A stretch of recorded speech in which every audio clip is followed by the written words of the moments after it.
اللہ کی طرف رجوع کیا اور دعا کی کہ اے پروردگار مجھے معاف فرما اور مجھ کو ایسی بادشاہی عطا فرما کہ میرے بعد کسی کو شایع نہ ہو،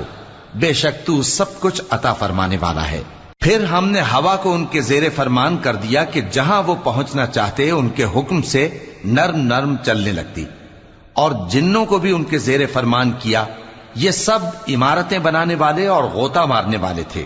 اور کچھ دوسروں کو بھی جو زنجیروں میں جکڑے ہوئے تھے۔ ہم نے کہا یہ ہماری بخشش ہے، چاہو تو احسان کرو یا رکھ چھوڑو، تم سے کچھ حساب نہیں ہے، اور بے شک ان کے لیے ہمارے ہاں قرب اور عمدہ ٹھکانہ ہے۔ اور ہمارے بندے ایوب کو یاد کرو جب انہوں نے اپنے رب کو پکارا اور کہا کہ شیطان نے مجھ کو ایذا اور تکلیف دے رکھی ہے۔ ہم نے کہا کہ زمین پر لات مارو، دیکھو یہ چشمہ نکل آیا، نہانے کو ٹھنڈا پانی اور پینے کو بھی، اور ہم نے ان کو اہل و عیال اور ان کے ساتھ اتنے